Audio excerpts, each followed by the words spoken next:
I am Futurist Amelia Kallman, and this is Blockchain in the Metaverse. Today, we are going to be talking about blockchain, gaming, NFTs, sustainability, security, and more. I am thrilled to be joined by Flavien Defraire, the community manager of the Blockchain Game Alliance, or BGA. BGA is a coalition of over 400 companies committed to advocating for blockchain technology within the gaming industry. Their goal is to spread awareness about blockchain and highlight its potential to give us new ways to create and play and publish and build strong communities around games. The BGA also provides an open forum for individuals and companies to share knowledge, collaborate, create common standards, and establish best practices, and of course, network. Flav, welcome to Blockchain in the Metaverse. Thank you so much for joining me today. So to begin with, do you mind telling us a little bit about your background and how you first got started in blockchain and with the BGA? Yes, sure. First, thank you very much for inviting me for this podcast. Very appreciate it. I started for several years. I was really interested in new technologies overall and how they could impact different arts, so music and games as well. So myself, I was in charge of digital marketing my whole life. That's my professional background for different brands, and I'm always wanted to find new ways to communicate. And for example, I had the pleasure to set up a VR experience for one of the brands I've been working for.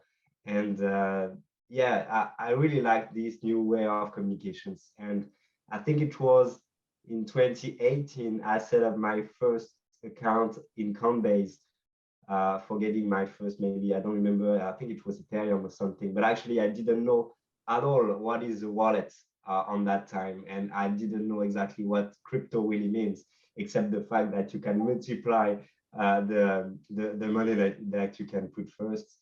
And I didn't understand the blockchain technology since last year, beginning of last year, 2021, when I discovered NFTs.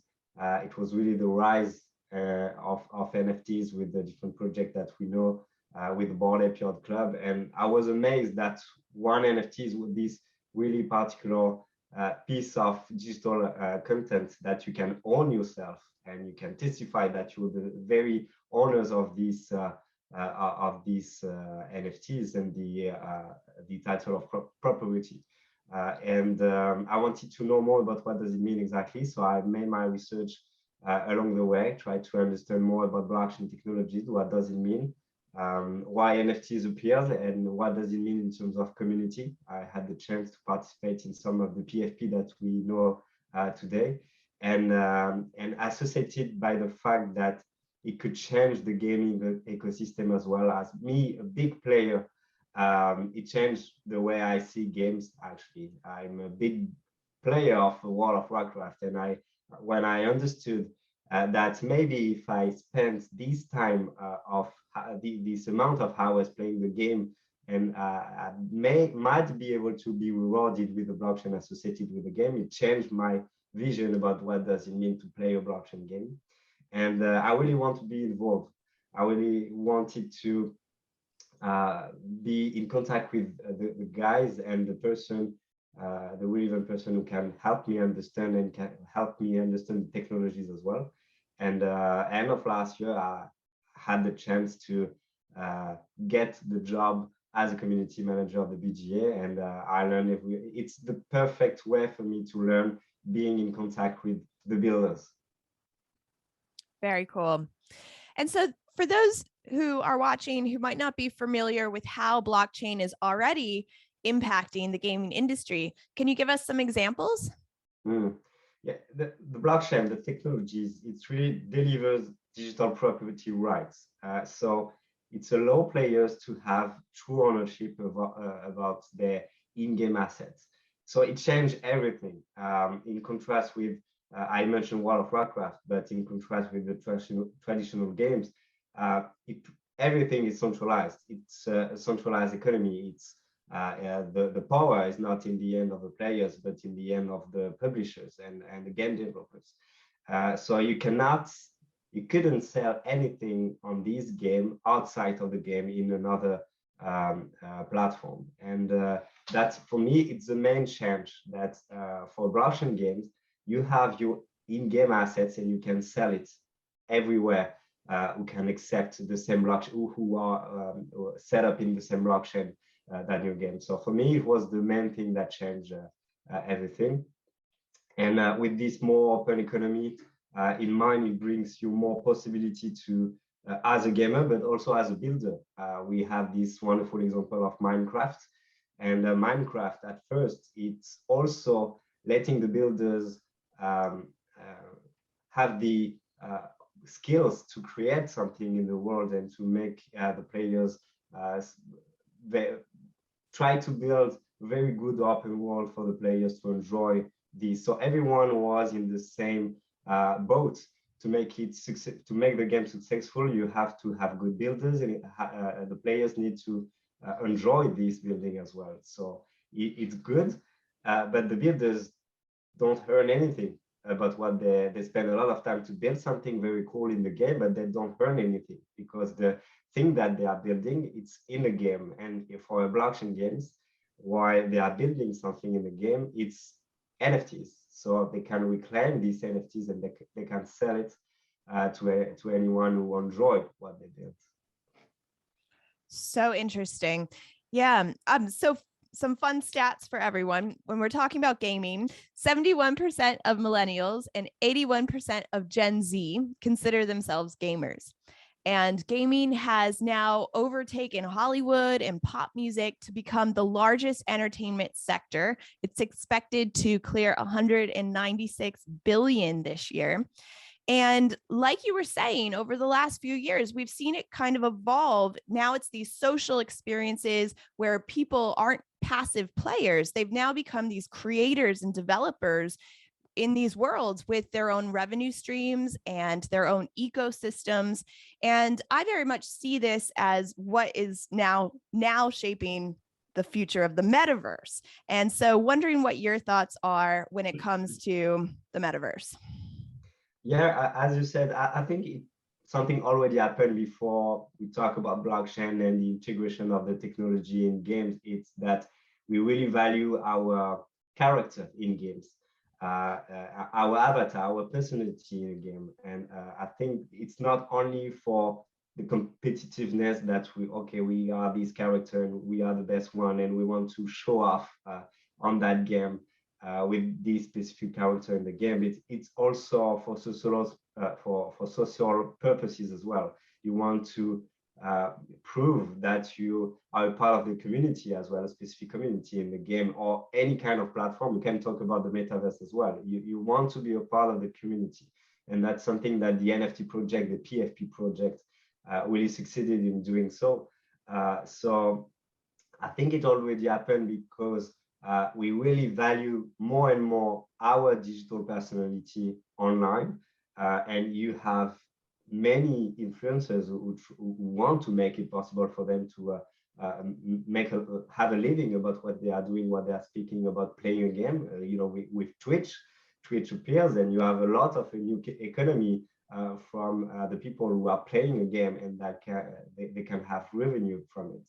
In terms of builders, this is something that comes slowly, and I think it really depends on the blockchain, because again, you can be rewarded by the time you spend, and you can be rewarded by the thing you are able to build inside the game, like the sandbox, and you can make a living because you can claim that you are the builders, you own the NFT, and you are facing a new marketplace within the game, depending on your ability to make something very cool. So it changed everything, and it's pretty cool because it's not only now, the success of the game is not only the gameplay, it is, and it will be, but it's also the willingness of the builders and the players to do something good and to make it sustainable in the long term for the game. So it changed everything because the community behind the games make it sustainable.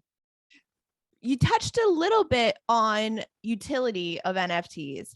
And to me, this is where I think the true potential of NFTs lies. I'm wondering if you have any favorite examples of NFT utility and any trends that you're seeing in this area that we should be aware of. I think there is a diversity of things we can do, and we will be able to do in terms of utility for NFTs. Around games, I like to take the example of Thetan Arena, which is a game, a blockchain games, and I like the fact that you buy an NFT, and this NFT is your character in the game. So the utility of the NFT is you playing the character that you buy, and if you don't like the character anymore, you can sell it. So in terms of utility, I think it's very powerful because you master, you're very in power of playing this game as well as the main character of the game. I really like one blockchain game project, which is Rumble Kong League. It's at first it's a PFP project. They launched, I think, 10,000 NFTs, and the idea is they are ape again, but the idea of that is they want to make it playable for every 10,000 Wobble Kongs inside a basketball game. And the idea is to really create an ecosystem and a new economy for every players for these Wobble Kongs, every clubs as well. So you can own a clubs, which is an NFT, a specific NFT, and you can make money having a clubs and by winning different tournaments in the game. So it really opened a lot of opportunities for a player, for someone who has a club, which is something can be expensive for some of them, and also for brands.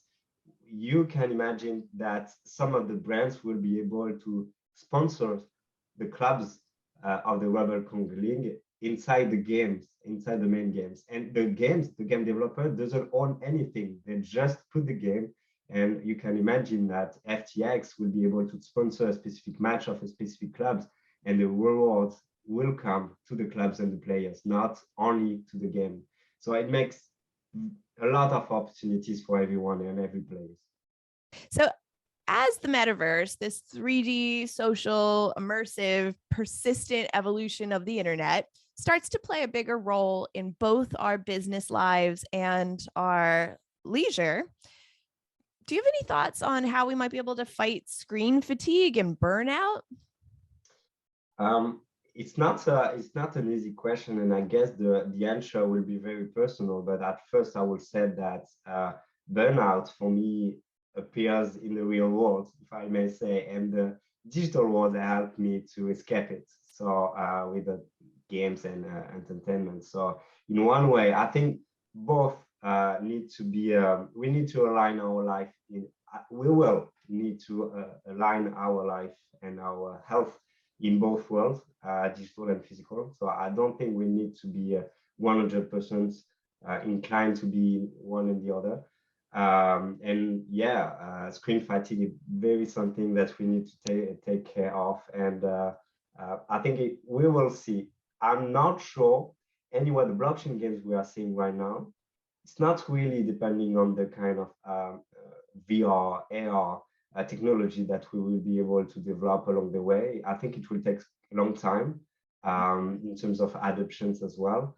But this is something that we obviously will need to take care of. But I like to think that blockchain games and in general, and the fact that we want to spend more time in the digital life, we see that the physical life is really associated with our action in the digital and the blockchain as well with the PFP project. And I think I will be able to emphasize that with my experience in NFT New York. So I think we're going to talk about that later.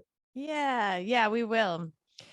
We're currently witnessing both crypto and NFTs taking a bit of a hit. Wondering what your thoughts are on the volatility of these markets and what do you think is going to happen next? I think it's a very interesting time. I think we need to be very focused on building. I like to think that we are not in the bear market, but in the build market.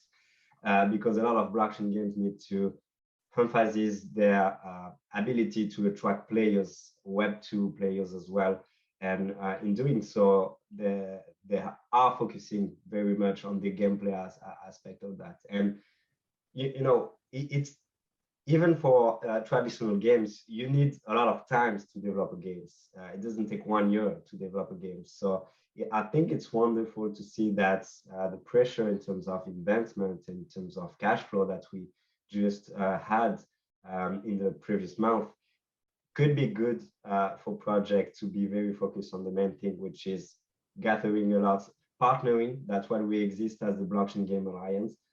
Try to partner with every kind of stakeholder who can help the project, because we are seeing so many things. It's just not only players in blockchain games, it's player blockchain game marketplaces, it's services related to the distribution of the NFT airdrop. It could be security as well. So it's good to see that we are, I think, in a phase that we need to work together to make it very appealing for everyone to understand what does it mean to play a blockchain game.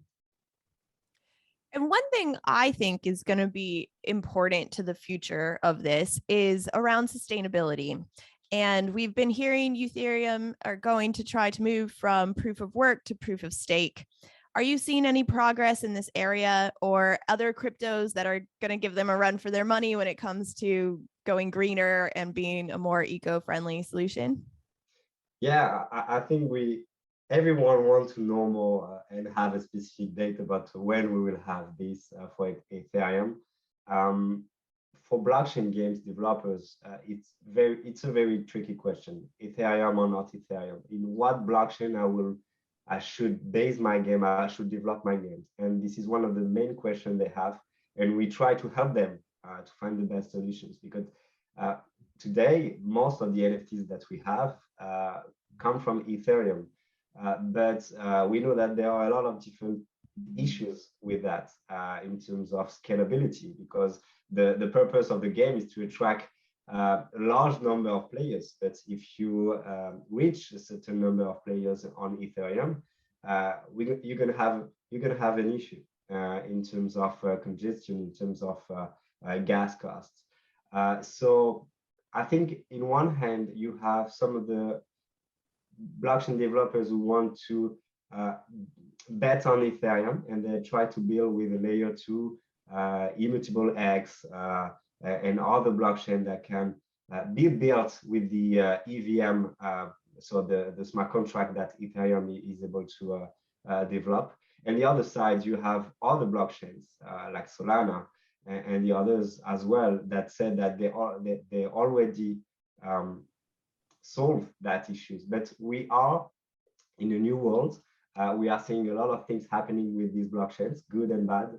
So it's very hard to make a good decision in the long terms. But the thing I really like is that a lot of blockchain understand that it's going to be interoperability. So it's going to be, there will be a need where each blockchain should be associated one to another. So that will make it easy for every gaming developers to choose.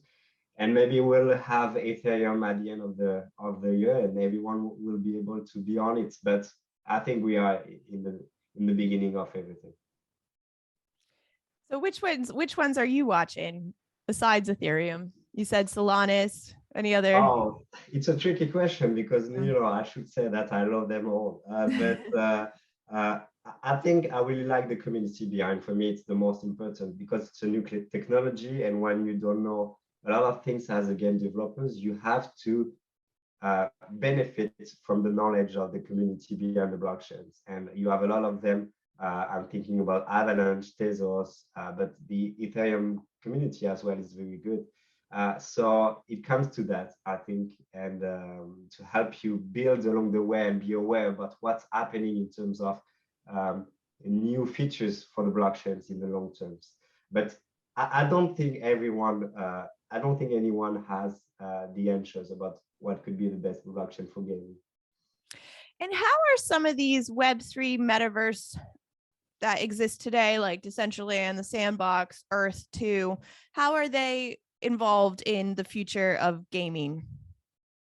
I think for the build part, for the builders, it's an open world. It's a world to socialize. It's a world. It will be a world for entertainment, and the ability for everyone to be a part of it just by building something, just by creating any in-game assets and willing to sell it.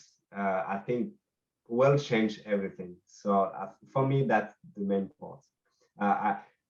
I had the chance to have some items for the Decentraland for a PFP, a well-known PFP project, and I'm so happy to say that I have this T-shirt that I can use in Decentraland. So, in terms of socialization, it's very important, I think.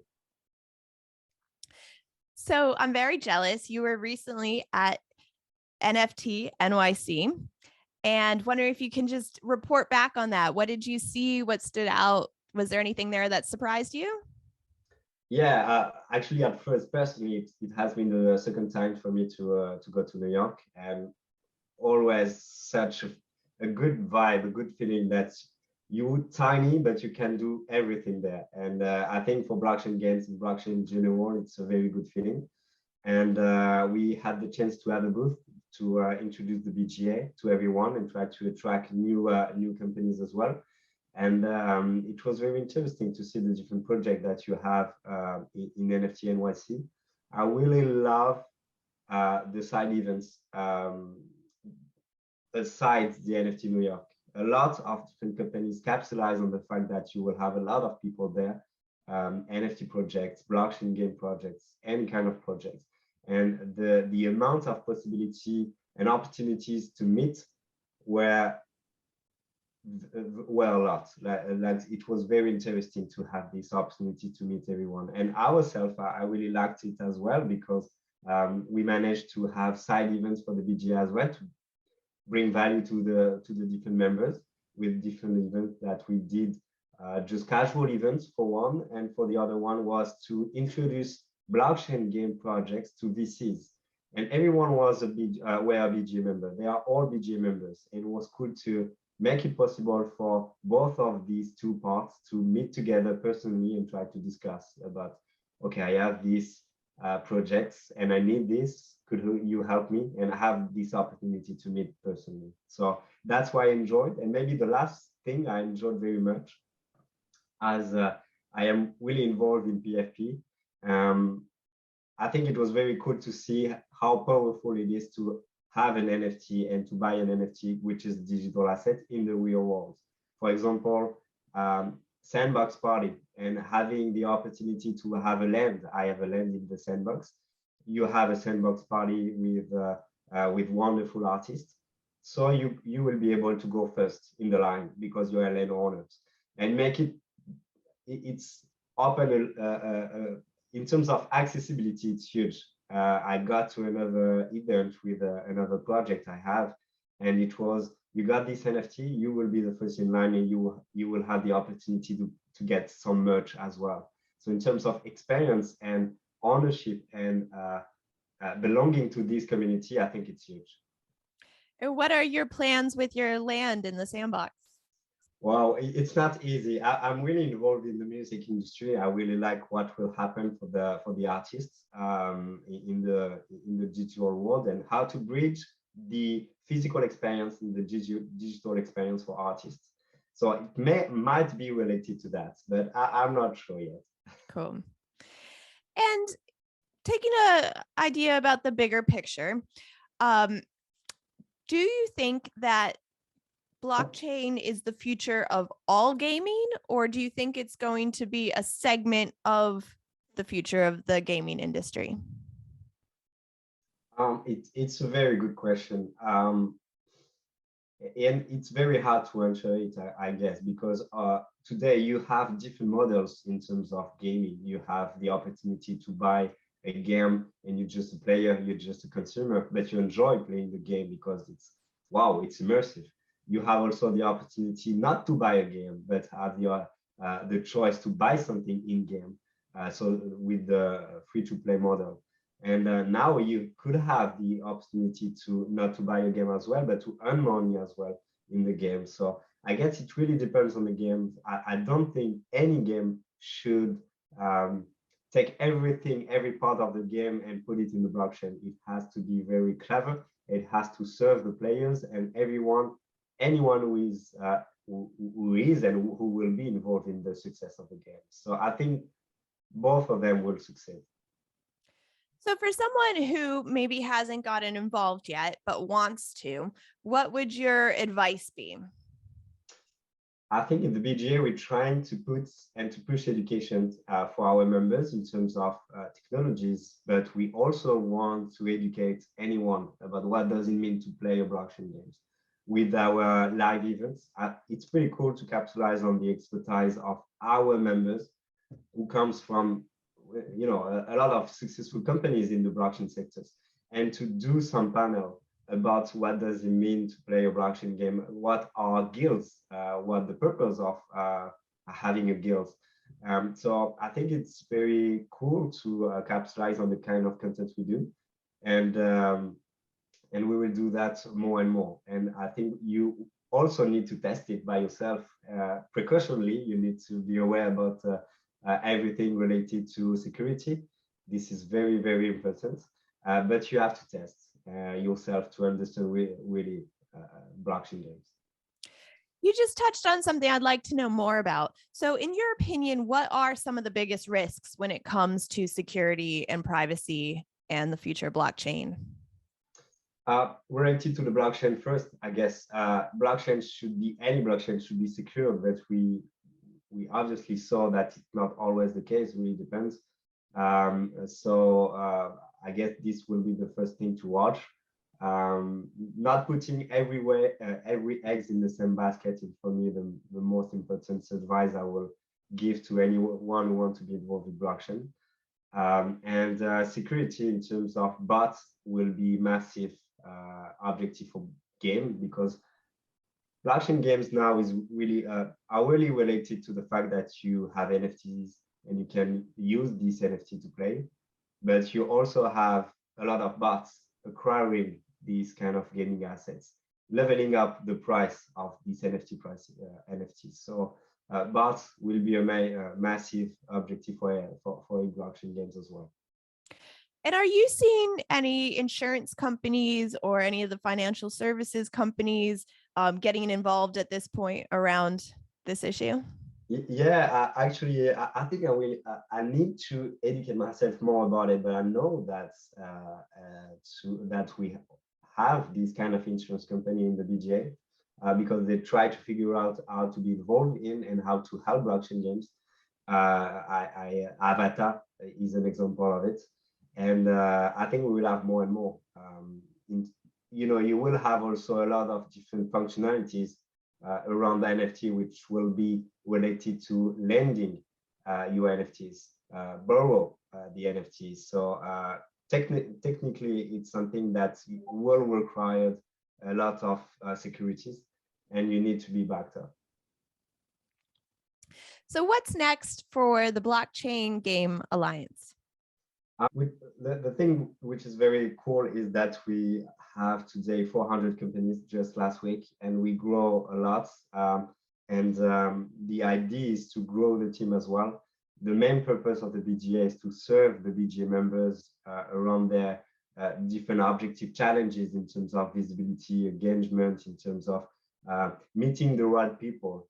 So more people we have in the BGA, more people we will need to hire as well. So I think it will be something that will happen as well, and more education as well. We need to produce more education, more content related to what we do in the BGA. As I said, not only for our members, but as well for all the audience, for the masses.